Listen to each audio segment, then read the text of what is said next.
Hello, BookTube. My name is Erin, otherwise known as Pages and Libations. I am very active on Bookstagram, and I do these things called short story reviews, and it's where I review books on my stories. And I thought it's a new year, and I might try out BookTube. So today I will be reviewing for you The Taming of the Queen by Philippa Gregory. She's been around for a while, so I'm just going to review books as I read them. They're not going to necessarily be new. They might be some indie authors, but I love reviewing, and people seem to like my reviews, so that's what you're going to get. So let's jump right in. Taming of the Queen. Alright. If you don't know, Philippa Gregory writes, well, this is my second book of hers that I've read. And the first was The Other Boleyn Girl, which I really, really liked. It was fast-paced. It was one of those historical fictions. Well, I feel like any good historical fiction is written in such a way that you question if these fictional things happened. And so with The Other Boleyn Girl, I thought all of it was very believable, and I hated Anne Boleyn. Hated her. I told my friend that she deserved to be decapitated, and I couldn't wait till it happened. And she was like, Erin, nobody deserves to be decapitated. And I had to revise my statement. I'm like, okay, fictional Anne Boleyn deserved it. Tenfold. But I really, really love the Tudors, and so I was just kind of on a kick. And before this book, I started reading Wolf Hall, which is behind me somewhere over here, right there, by Hilary Mantel, and I just couldn't get into the writing style. I'm not going to completely DNF it, but I might save it for next year at this time, because I feel like this is the time where I really get in the mood for royal historical fiction.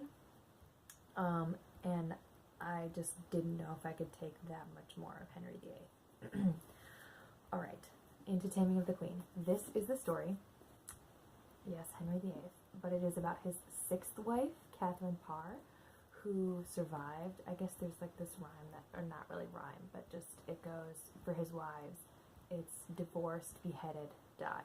Divorced, beheaded, survived. She is the survived. And I started off really, really liking this book, until it just dragged on and on. So, Henry. This man is disgusting. I mean, of course, he's a murderer, but I feel like the whole time when she was describing him, which is very apparent how much this author hates him, I just kept picturing Fat Bastard from Austin Powers, this greasy, fat, hairy, nasty, horny, seriously, I was my stomach was clenching every time she described him. He has this open, festering wound on his leg that just stinks of rotting stench all the time. He can't move hardly without putting his weight on somebody else, which is enormous. What did I looked up how much he weighed, and it said 28 stone by the time of his death, which I guess a stone is 14 pounds. I'm not going to do the math for you because you don't want me to, but it's a lot. Okay, 14 times 28, whatever that might be. Alexa! But, yeah. So yeah, he's fat, disgusting, he's ruthless, he's a sociopath. Oh my gosh, this man is a sociopath. In this book, I should start these off when I talk about historical fiction to say that obviously I'm speaking of the fictional world. We know that Henry VIII was in fact like this because of all of the history, but the way that he's written is psychotic sociopath. He's constantly talking about how he plays both sides and how he compares the both sides to a pack of wild dogs, and how he puts the dogs against each other. So I think that's very sociopathic. And then he even does it to his wives constantly. And this wife, Catherine Parr, is such a good person in the book. Maybe in real life, I don't know. in the book, she's such a good person. She's loving, she's nurturing, she's very family focused. She's also very devout. Like, I don't want to say religious because I feel like, and I'm a Christian, but I was raised Catholic. So of course at this time, we're following, you know, the beginning of when Henry broke from the church, being the Catholic Church, and created the Church of England. And so it's this book is so religious. So if you're not into that, and I don't like to read about religion either, but it was just a lot, and it just lagged on. So it's just talking about the difference in like how back then Catholicism would.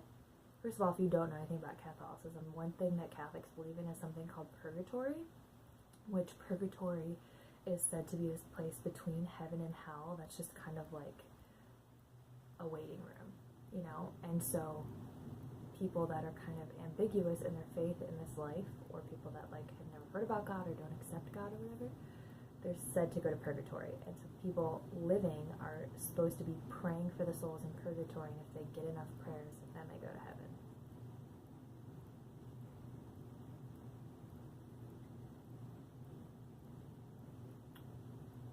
So leave that up to your discretion if you think I believe in that or not. I don't want to get too religious. Please forgive me, people. But so in this book, they talk about how the priests go around, like say you lost a loved one, and priests and chantries would come to you and ask you to pay them so that they could set up a special mass for people to pray for your loved one's soul in purgatory. So like you're in the depth of your grief, like it is like just as they've gone, just as they've died, and somebody comes to you demanding that you pay them money so that your loved one, who you're mourning over and hope that they're at peace, asks you to pray for their souls, like pay to pray. It's ridiculous. So Catherine Parr believes that that should be outlawed, and a lot of other Catholic practices, such as like the weeping of the statues and the bleeding of the statues. There's all these like all this trickery that the church plays into to like deceive people and convince people that Roman Catholic is the only way.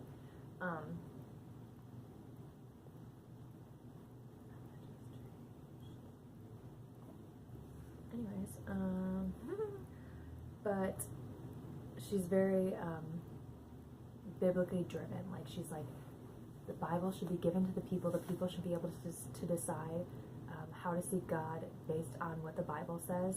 And like as a modern Christian, that's what we believe in. And I think it's very interesting. I wonder what Philippa Gregory's point of faith is, because it seemed like I was very surprised. And I also didn't know that like pretty much what I believe nowadays would be considered Protestant back then. And I was talking to my husband about it. He's like, yeah, most modern Christianity is Protestantism. And I'm like, I had no idea. Like just growing up Catholic, I just feel like I wasn't taught any of these things. Alright, I'm not going to get into that. I've probably lost a lot of views by now, whatever. Okay, on to Mary. So Mary, like Bloody Mary, is Mary Tudor, being Henry's first living child from his first wife, Catherine of Aragon. And she becomes Mary Tudor, who is the predecessor of Elizabeth I, Henry's other daughter, by Anne Boleyn, after his son Edward. You guys don't need to know all this, but anyways, Mary Tudor. In this book, she's like this thoughtful, kind teenage girl that's kind of like, she's very close in age to Catherine Parr, which is not uncommon back then. Like Henry's like 50 and he marries this woman who's, actually Catherine Parr is 30, but like Kitty Howard, the wife before Catherine Parr, was like 15.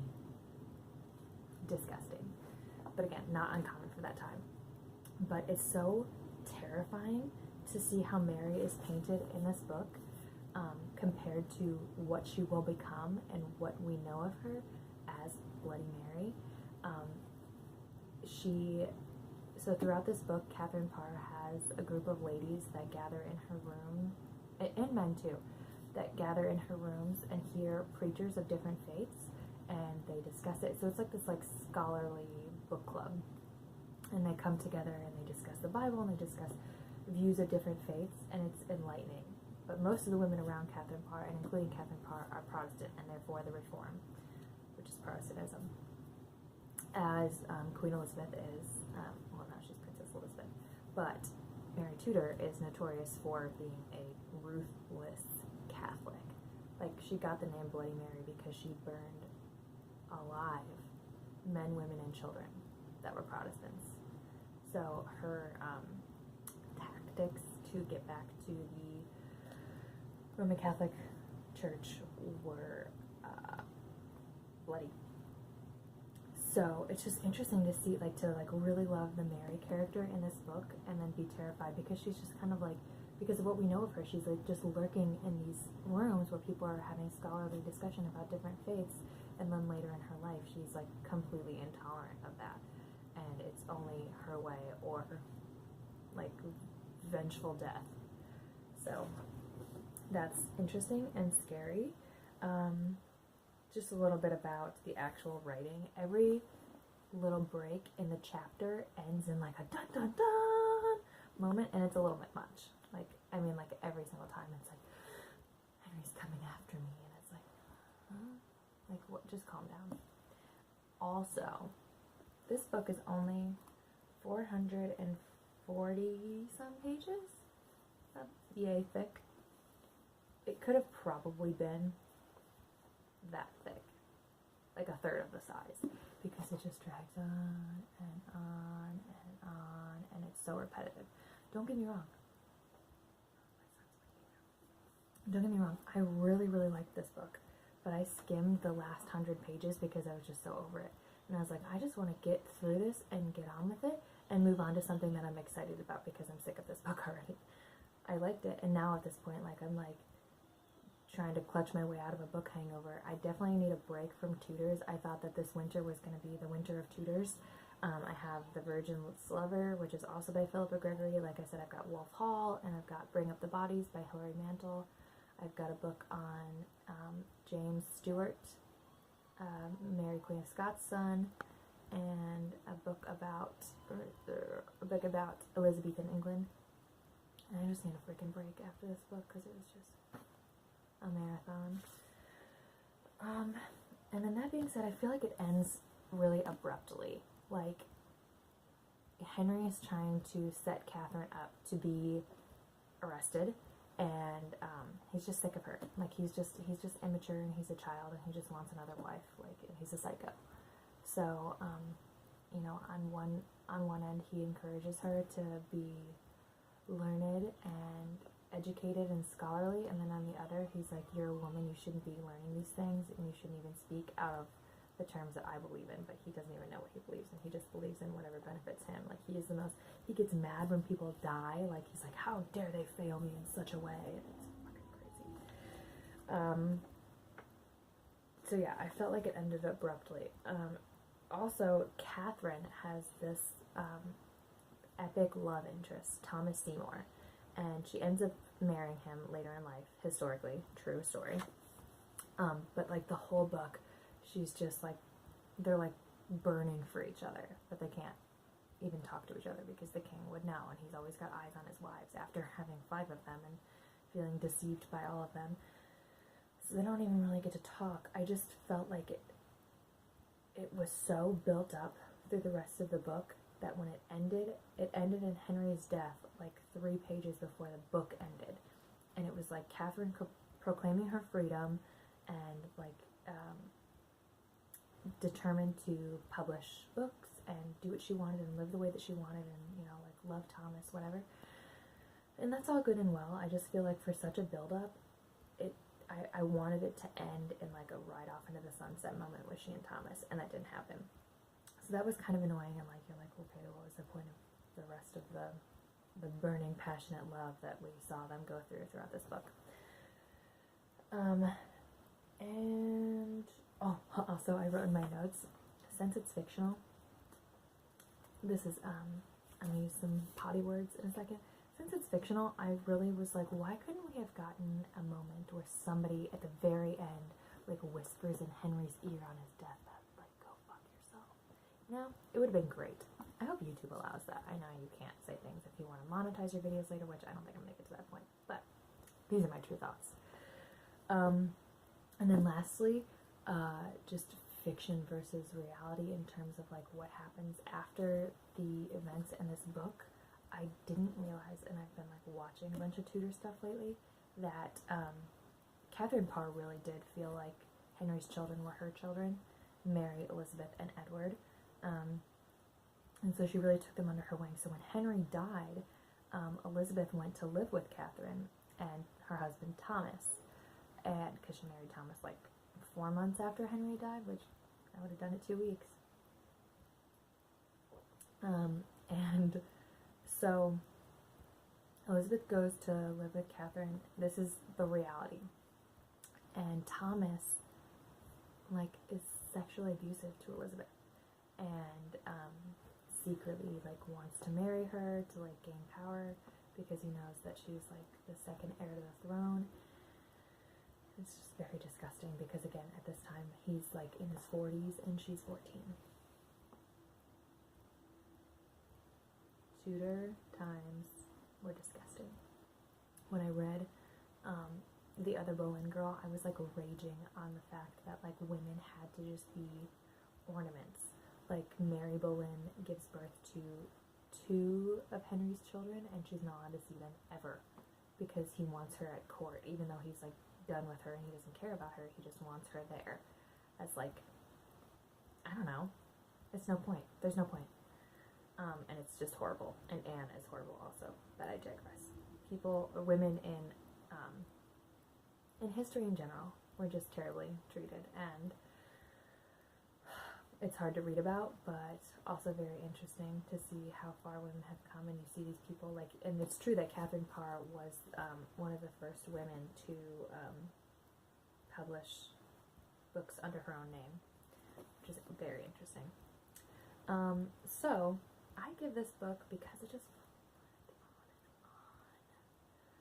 on. I'm gonna give it 2.5 stars. I really liked it in the beginning, but it was very detail heavy. If you're not interested in hearing about the reform of Christianity from Catholicism to Protestantism, it's not for you. It's not a book for you. I wouldn't have necessarily picked it up if I would have known that, but I was in the thralls of it, and I was like, alright, why not? Learn something new. So now I'm moving on to a book by one of my very favorite authors, Emma Hamm, called Seas of Crimson Silk. And she writes some of my favorite books. You can't see it, but I have a favorites shelf way up there, and all of her books are on them. She's got a series called The Other World, and they are fairy tale Celtic retellings, and they're so freaking good. My favorite is The Faceless Woman, if you want to start with that one. But this is not a part of that series. This is a new series. And the blurb on the back says, "A dragon can be loyal forever if you tame her first." So it is about Sigrid, who is a dragon shifter, and I haven't met him yet because I just started this last night. Nadir is his name, but they're from rival kingdoms, and it's kind of set in like Arabian settings, Arabian Nights, and I'm already into it. Like, what, I'm 15 pages in, 1 chapter in, and it started with a initiation ceremony, a wedding, and then like a super bloody battle, and I'm like, I'm into it. And I don't even like battle scenes, but I'm already into it. Alright, I'm not going to get into another book review because I can't. But, I hope you guys subscribe to my channel. I will try to be as entertaining as possible, and just share my complete honest thoughts with you. But yeah, Taming of the Queen, 2.5 out of 5 stars. Thanks again.